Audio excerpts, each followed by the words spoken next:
Good morning my dear friends. स्वागत है आपका शिक्षा क्लासेस पर। दोस्तों, हम लोगों की क्लास चल रही है करंट अफेयर्स की, जो वन लाइनर है, और यह क्लास आप लोगों के लिए काफ़ी ज़्यादा इम्पोर्टेंट रहने वाली है। इस क्लास के अंतर्गत हम लोग जो करंट अफेयर्स है उसको तो देखते ही हैं, और उससे संबंधित जितने भी स्टैटिक क्वेश्चंस बन सकते हैं उन सभी को देखते हैं। अगर आप चैनल पर नए हैं तो चैनल को सब्सक्राइब कर लें और बेल आइकन को भी प्रेस कर लें, जिससे कि आप लोगों के पास नोटिफिकेशन पहुंच जाया करे। और आप लोग क्लास का जो फीडबैक है उसको कमेंट बॉक्स में अवश्य बताएं कि क्लास आपको कैसी लग रही है और इसके अंदर हमें और क्या क्या एफर्ट लगाने चाहिए। चलिए स्टार्ट करते हैं क्लास को हम लोग आज की। भारत मौसम विज्ञान विभाग ने किसे देश में 1909 के बाद में सबसे गर्म साल बताया है? 1901 के बाद में सबसे गर्म वर्ष जो है 2024 को बताया है। किसने बताया है? तो इंडियन मेट्रोलॉजिकल डिपार्टमेंट। और इसका हेडक्वार्टर कहाँ पे है? तो न्यू दिल्ली में है। इसकी स्थापना अगर पूछी जाए आईएमडी की, आईएमडी इंडियन मेट्रोलॉजिकल डिपार्टमेंट की स्थापना हुई थी 1875 में। ठीक है, तब इसका हेडक्वार्टर जो था उस समय तो कोलकाता में था। कहाँ पे था? कोलकाता। परंतु वर्तमान में अगर पूछा जाए, वर्तमान में कहाँ पे है? नई दिल्ली में। ठीक है, तो इसने क्या कहा है कि देश का जो 1901 के बाद में सबसे गर्म वर्ष 2024 रहा है। भारतीय विशिष्ट पहचान प्राधिकरण का मुख्य कार्यकारी अधिकारी यानी कि सीईओ, चीफ एग्जीक्यूटिव ऑफिसर किसे नियुक्त किया गया है? किसका? भारतीय विशिष्ट पहचान प्राधिकरण। इसका नया जो चीफ एग्जीक्यूटिव ऑफिसर जो है किसको नियुक्त किया गया है? तो भुवनेश्वर कुमार को। भारत की पहली तटीय और बैडर पक्षी जनगणना कहाँ शुरू हुई है? भारत की यह पहली है तो इसलिए यह इंपॉर्टेंट क्वेश्चन बन जाता है। ठीक है, याद रखना। भारत की पहली बैडर तटीय और बैडर पक्षी जनगणना कहाँ पे हुई है? गुजरात में हुई है। ठीक है, गुजरात जो है यह एक तटीय राज्य है और इसकी तटीय सीमा जो है भारत में सर्वाधिक लगती है। ठीक, टोटल अगर पूछा जाए कि तटीय सीमा कितनी है तो कितनी है? 6100 किलोमीटर। ठीक है, और अगर द्वीपों के साथ में तटीय सीमा पूछी जाए तो 7516 किलोमीटर है। ठीक है, द्वीपों के साथ में 7516 और वैसे पूछे जाए तो 6100 है। सबसे अधिक किसकी मतलब तटीय सीमा है? तो गुजरात राज्य की है। अगर विश्व में पूछा जाए सबसे अधिक तटीय सीमा किसकी है? तो कनाडा की है। अब ऐसा ही मतलब स्थलीय सीमा अगर हम पूछें तो कितनी है? आप लोग कमेंट करके बताना भारत की स्थलीय सीमा कितनी है। बच्चों और बुजुर्गों में ह्यूमन मेटान्यूमो वायरस, कौन सा वायरस है? ह्यूमन मेटान्यूमो वायरस के मामले की तीव्रता कहाँ दर्ज हुई है? तो कहाँ पे दर्ज हुई है? चीन में। चीन के अंतर्गत बच्चों और बुजुर्गों को क्या कर रहा है? ये वायरस प्रताड़ित कर रहा है। और वायरस का नाम क्या है? तो ह्यूमन मेटा न्यूमो वायरस। ठीक है, संयुक्त राष्ट्र सुरक्षा परिषद, यूनाइटेड नेशन सिक्योरिटी काउंसिल के अस्थायी सदस्य के रूप में किस अफ्रीकी देश को चुना गया है? जो संयुक्त राष्ट्र सुरक्षा परिषद है ये यूएनओ का एक संगठन है। ठीक है, इसके अंतर्गत जो है 5 स्थायी सदस्य और 10 अस्थायी सदस्य चुने जाते हैं। स्थायी सदस्य जो है वो एक बार चुन लिए गए हैं और जो हर 2 वर्ष के अंतर्गत अस्थायी सदस्यों को चुना जाता है। ठीक है, तो इस बार पूछा गया है किस अफ्रीकी देश को चुना गया है? तो सोमालिया को। सोमालिया को संयुक्त राष्ट्र सुरक्षा परिषद जो है यूनाइटेड नेशन सिक्योरिटी काउंसिल, इसका अस्थायी सदस्य के रूप में चुना गया है। अब आप लोग कमेंट करके बताइए, जो यूएनएससी है इसकी स्थापना कब हुई और इसका हेडक्वार्टर जो है कहाँ पे है? सोमालिया। सोमालिया की राजधानी जो है वो क्या है? मोगादिशु। सोमालिया की राजधानी मोगादिशु है और यह एक अफ्रीकी मतलब देश है। यह हॉर्न ऑफ अफ्रीका जो क्षेत्र है उसका भाग है। हॉर्न ऑफ अफ्रीका में कौन कौन से देश आते हैं? तो जिबूती, इरिट्रिया, सोमालिया और केन्या और इथोपिया, इतने देश आते हैं किसके अंतर्गत? हॉर्न ऑफ अफ्रीका के अंतर्गत। ठीक है। 3 दशक के बाद लासेल खदान से तांबे का निर्यात किस देश ने प्रारंभ किया है? 3 दशक के बाद में ये काम हो रहा है, तो ये इंपॉर्टेंट है। लासेल जो खदान है किसकी है? तो पहले तो तांबे की है और इसका निर्यात जो है प्रारंभ किया है किसने? ओमान ने। ठीक है। ओमान जो है, ओमान ने तांबे का निर्यात किया है कितने दशक के बाद? 3 दशक के बाद में। लासेल खदान, खदान का नाम याद रखना है, लासेल खदान। ठीक है। अब बात आती है तांबा का जो प्रोडक्शन में सबसे पहले नंबर पे कौन है? ठीक है, तो कौन है? तो चिली। चिली जो है तांबे के प्रोडक्शन में सबसे आगे है, फर्स्ट नंबर पे है। टीआरई 2.0 के अंतर्गत पूछा गया था, बॉक्साइट जो है सर्वाधिक किस देश के अंतर्गत उत्पादित होता है? तो किससे होता है? तो ऑस्ट्रेलिया में। उसी प्रकार से ये भी पूछ सकता है कि तांबा सबसे अधिक कहाँ पे होता है?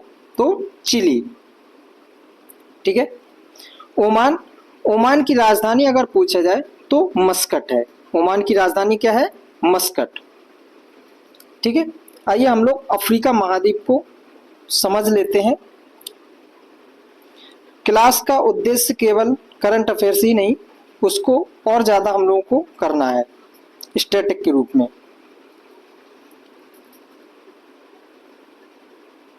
एक सेकंड रुकिएगा आप लोग।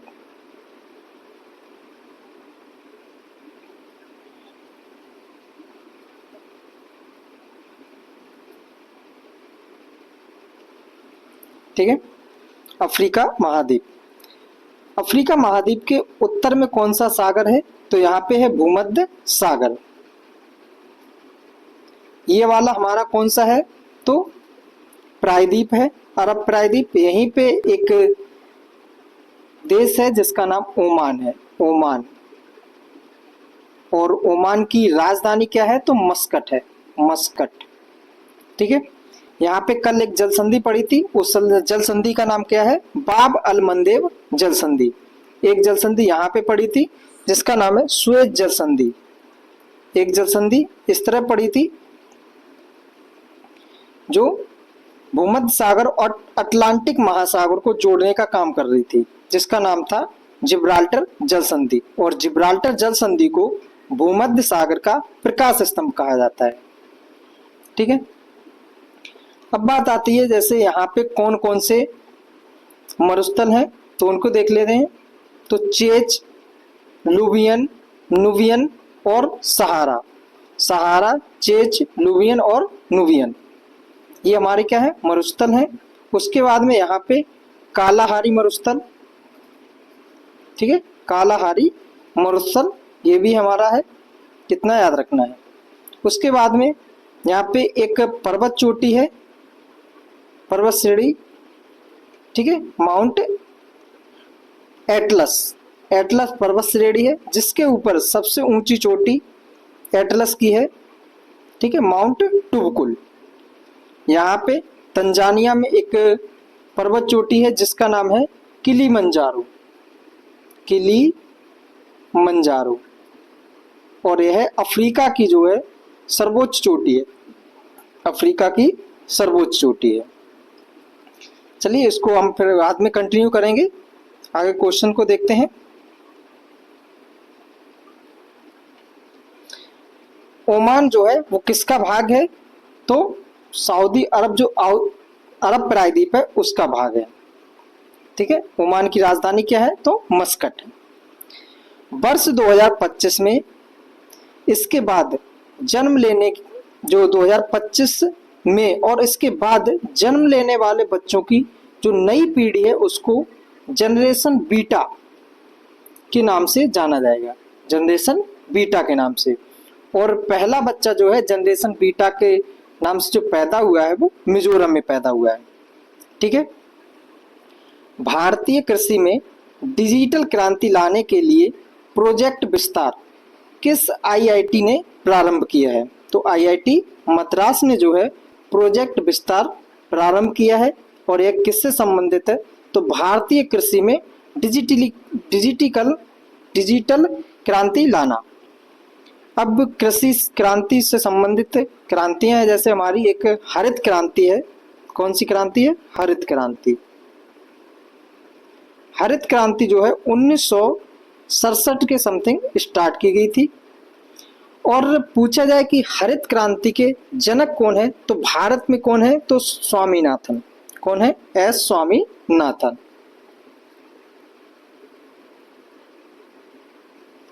और विश्व में अगर पूछा जाए तो हो जाएंगे कौन? Norman Borlaug. ठीक है, नॉर्मन बोरलॉग। इसी प्रकार से हम लोग क्रांति को देख लेते हैं। एक हरित क्रांति होगी, श्वेत क्रांति, श्वेत क्रांति। इन क्वेश्चन का आप लोग आंसर दीजिएगा। श्वेत क्रांति किससे संबंधित है? पीली क्रांति किससे संबंधित है? उसके बाद में पिंक क्रांति यानी गुलाबी क्रांति, पिंक क्रांति किससे संबंधित है? और कृष्ण क्रांति, कौन सी? कृष्ण क्रांति, इसका संबंध किससे है? इन सभी को आप लोग कमेंट वर्क करके ऑप्शन मतलब आंसर दीजिएगा।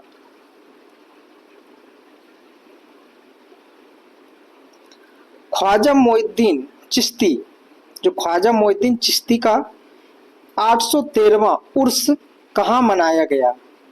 तो कहाँ पे मनाया गया? जहाँ उनकी दरगाह है अजमेर राजस्थान में। अब ख्वाजा मोइनुद्दीन चिश्ती की दरगाह पर जो जहांगीर है वो क्या कर रहे थे? दरगाह पर गए थे चादर चढ़ाने के लिए। वहीं पे 1608 में हॉपकिंस जो ब्रिटिश एक मतलब दूत के रूप में आए थे और किसके दरबार में गए थे? जहांगीर के दरबार में।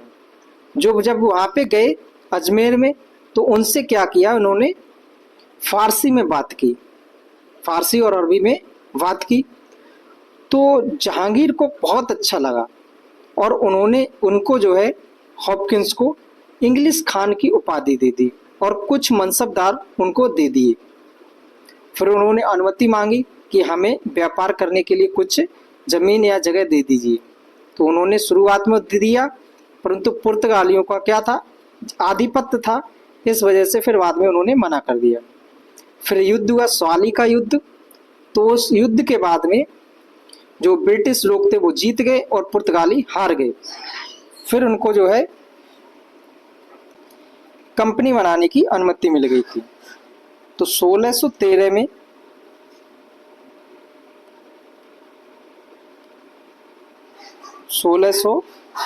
में सूरत में अंग्रेजों ने अपनी पहली फैक्ट्री बनाई थी।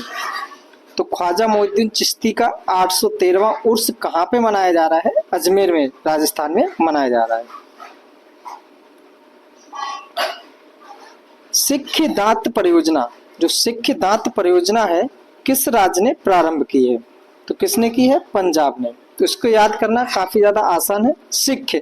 सिख जो है ज्यादातर कहाँ पे रहते हैं? पंजाब के अंतर्गत। ठीक है, तो वहीं पे स्टार्ट की गई हो सिक्ख दांत परियोजना। 31वीं राष्ट्रीय बाल विज्ञान कांग्रेस कहाँ प्रारंभ की गई है? कौन से नंबर की है? तो 31वीं है। और बाल विज्ञान कांग्रेस इसका कहाँ पे प्रारंभ किया गया है, आयोजन हुआ है? तो मध्य प्रदेश में। ठीक है, अब कांग्रेस एक शब्द आया, मतलब कांग्रेस। तो कांग्रेस की स्थापना कब हुई थी? तो दिसंबर 1885 में। दिसंबर 1885 में कांग्रेस की स्थापना हुई थी। और इसका स्थापना करने का श्रेय किसको जाता है? तो ए.ओ. ह्यूम को जाता है। ठीक है, उनके द्वारा की गई थी। एओ ह्यूम के द्वारा कांग्रेस की स्थापना की गई थी दिसंबर 1885 में। बात आती है इसकी स्थापना कहाँ पे हुई थी, तो बॉम्बे में। बॉम्बे का मतलब एक यूनिवर्सिटी थी, गोकुलदास तेजपाल संस्कृत विश्वविद्यालय, वहां पे कांग्रेस की स्थापना की गई और वहीं पे पहला अधिवेशन भी हुआ, जिसके अध्यक्ष कौन थे, व्योमेश चंद्र बनर्जी। ठीक है, इतना कांग्रेस के बारे में याद रखना है। जम्मू कश्मीर और लद्दाख युगों से निरंतरता और संबंधों का एक दृश्य आख्यान पुस्तक का विमोचन किसने किया है, अमित शाह ने किया है। ठीक है, आप लोग कमेंट करके बताइए, जो अमित शाह हैं वर्तमान में मोदी जो गवर्नमेंट चल रही है मोदी सरकार की, उसके अंतर्गत इनको कौन सा विभाग मिला हुआ है, किसके मंत्री हैं ये, कमेंट करके बताइए आप लोग। ठीक है, लद्दाख है। अब लद्दाख के बारे में कुछ हम लोग स्टैटिक में पढ़ ले रहे हैं, क्या क्या चीजें हमें है।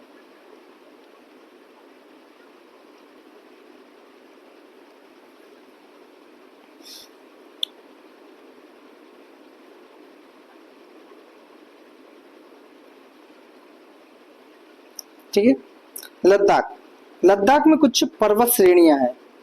क्या है, पर्वत श्रेणियां। तो कौन कौन सी हैं, काराकोरम, लद्दाख, जास्कर और एक यहाँ पे है कैलाश पर्वत।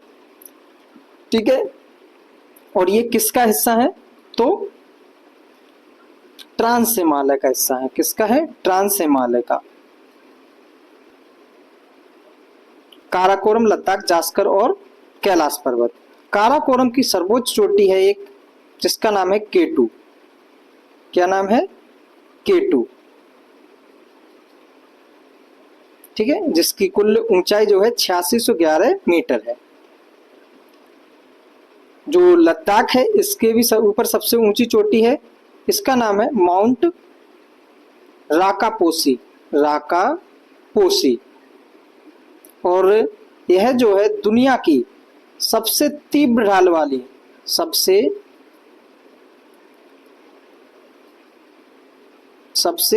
तीव्र ढाल वाली चोटी है। ठीक है, मतलब इस तरह से खड़ी चोटी है, इसको याद रखना है।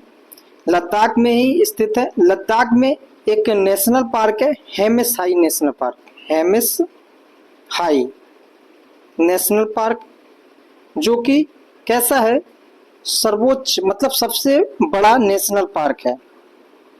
सबसे बड़ा नेशनल पार्क कौन सा है, हेमिस हाई। अगर बात पूछी जाए कि सबसे छोटा नेशनल पार्क कौन सा है, तो साउथ बटन है। ठीक है, जो अंडमान निकोबार में है, हेमिस हाई नेशनल पार्क। अब बात आती है, जैसे नेशनल पार्क जो है यह किसके अंतर्गत आता है। कल की क्लास अगर आप लोगों ने पूरी ली होगी तो बताया था उसमें XC2 और INC2। INC2 के अंतर्गत रखा जाता है किसको, नेशनल पार्क को।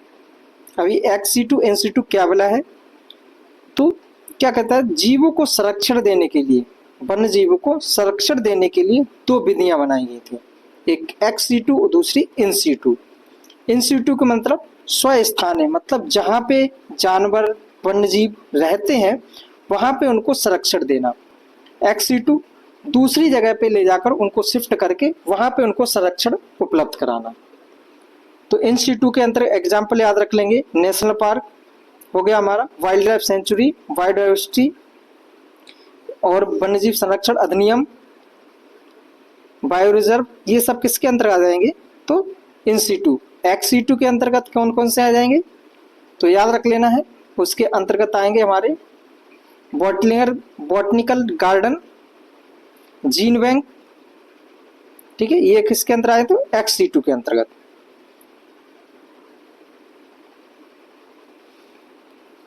लियोनेल मेसी को स्वतंत्रता का राष्ट्रपति पदक किस देश ने प्रदान किया है, तो किसने किया है, USA ने। लियोनेल मेसी को स्वतंत्रता का राष्ट्रपति पदक प्रदान किया है USA ने। ठीक है, अब यूएसए की राजधानी क्या है, तो वाशिंगटन DC है। आप लोग कमेंट करके बताइए, जो वाशिंगटन DC जो है वॉशिंगटन डीसी, यह किस नदी के किनारे स्थित है? किस नदी के किनारे स्थित है?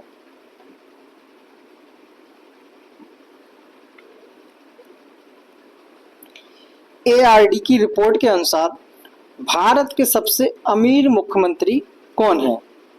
तो कौन है? एन चंद्रबाबू नायडू। ये कहाँ के मुख्यमंत्री हैं अभी वर्तमान में? तो आंध्र प्रदेश के मुख्यमंत्री हैं ये। इनकी पार्टी की भी याद रखना है, टीडीपी, तेलुगु देशम पार्टी। ठीक है, इसके ये क्या है? सीएम है आंध्र प्रदेश के। आंध्र प्रदेश एक ऐसा राज्य है जो सबसे पहले भाषा के आधार पर अलग हुआ था। कब हुआ था? तो 1953 को।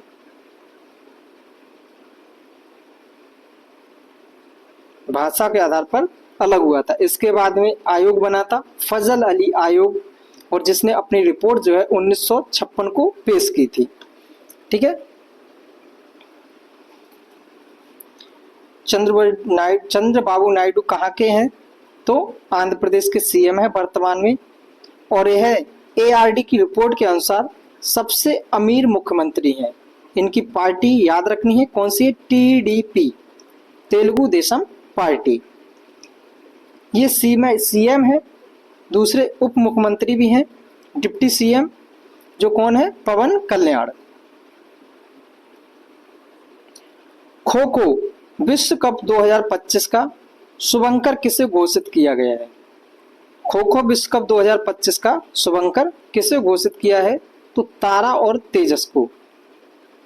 ठीक है, दिवंगत राजगोपाला चिदम्बरम का संबंध किससे था? तो राजगोपाला जो चिदम्बरम है, यह ऑपरेशन स्माइलिंग बुद्धा और ऑपरेशन शक्ति से संबंधित हैं। ऑपरेशन स्माइलिंग बुद्धा और ऑपरेशन शक्ति क्या है? तो ये हमारे एक परमाणु रिएक्टर है, परमाणु जो थे उनका क्या किया गया था? परीक्षण किया गया था। परमाणु बम का परीक्षण किया गया था। ठीक है, तो सबसे पहले किया गया था ऑपरेशन स्माइलिंग बुद्धा। ये कब किया गया था? तो 1974 में। 1974। और इस समय पीएम कौन थी? तो इंदिरा गांधी। ठीक है, कहाँ पे हुआ था? तो राजस्थान के पोखरण में इसका हुआ था। इस समय जो है पहला परमाणु जो बम है उसका परीक्षण किया गया। उसके बाद में ऑपरेशन ऑपरेशन शक्ति, इसका 1998 में। और इस समय पीएम कौन थे? तो अटल बिहारी वाजपेयी जी। इनके समय पे हुआ था ऑपरेशन शक्ति, और इसके अंतर्गत लगातार 5 परीक्षण किए गए थे। ठीक है, तो जिसके बाद में भारत पे प्रतिबंध भी लगाए गए थे, परंतु उसका कोई वो नहीं रहा। तो इस समय ये याद रखना है, ये किससे जुड़े हुए हैं? ऑपरेशन स्माइलिंग बुद्धा और ऑपरेशन शक्ति, तो परमाणु बम परीक्षण से जुड़े हुए हैं। ठीक है, और इनका संबंध जो गोपाला चिदम्बरम है, इनका भी संबंध इन्हीं से है। भारत सरकार ने सकल घरेलू उत्पाद यानी कि जीडीपी, ग्रॉस डोमेस्टिक प्रोडक्ट की गणना के लिए कौन सा आधार वर्ष अपनाने की घोषणा की है? यह क्वेश्चन जो है बहुत बहुत बहुत इंपॉर्टेंट है दोस्तों। क्यों इंपॉर्टेंट है? कि इस बार जो है इसका नया आधार वर्ष अपनाने की घोषणा की गई है। इससे पहले 2011-12 था। क्या था? 2011-12। ठीक है, आधार वर्ष था, और इसी के आधार पे भारत की जीडीपी का आकलन किया जा रहा था। परंतु अब क्या होगा? अब जो है आधार वर्ष किसको मान लिया गया है? तो 2022-23 को माना गया है। ठीक है, ग्रोस डोमेस्टिक प्रोडक्ट, इसको फिर कभी हम लोग समझेंगे। ग्रोस डोमेस्टिक प्रोडक्ट, इसको शॉर्ट में समझ ले रहे हैं। जैसे कोई भी एरिया है, मान लिया ये हमारा एक कोई क्षेत्र है, इसके अंतर्गत यहाँ के स्थानीय लोग और कोई बाहरी लोग अभी आ गया इसके अंतर्गत भी, उसने इस एरिया के अंतर्गत एक वर्ष के अंत तक जितना भी प्रोडक्शन किया है, ठीक है, वो सब कहलाता है GDP. GDP gross domestic product,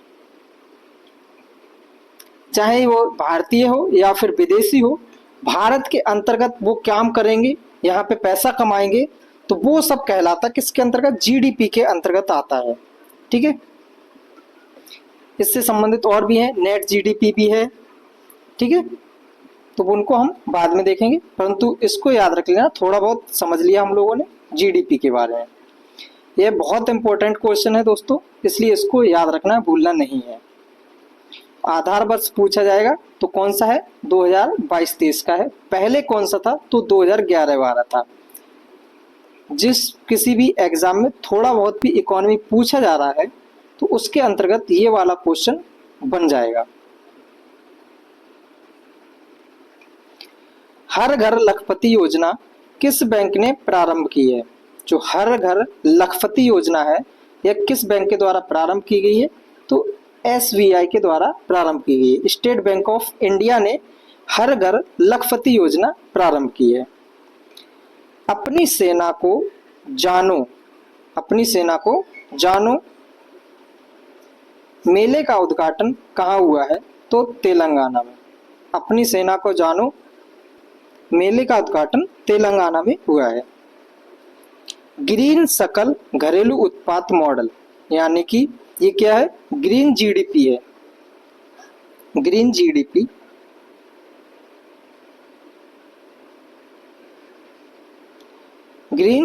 green domestic gross domestic product model को अपनाने वाला पहला भारतीय राज्य कौन था? तो छत्तीसगढ़ है। ठीक है, ये भी इंपॉर्टेंट है। इससे पहले भी एक पढ़ चुके हम लोग, जलवायु परिवर्तन के लिए एक बजट में उन्होंने अपने पेश किया है, तो कौन सा राज्य था? मध्य प्रदेश।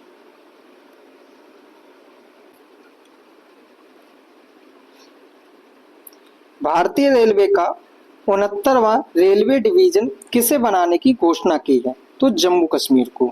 भारतीय रेलवे का 69वां रेलवे डिवीजन बनाने की घोषणा की है जम्मू कश्मीर को। महाभारत वाटिका किस राज्य ने विकसित की है? जो महाभारत वाटिका है यह किस राज्य के द्वारा विकसित किया गया है? तो उत्तराखंड के द्वारा विकसित किया गया है। उत्तराखंड आ गया है, तो उत्तराखंड से कुछ एक इम्पोर्टेंट फैक्ट है वो याद रखना है।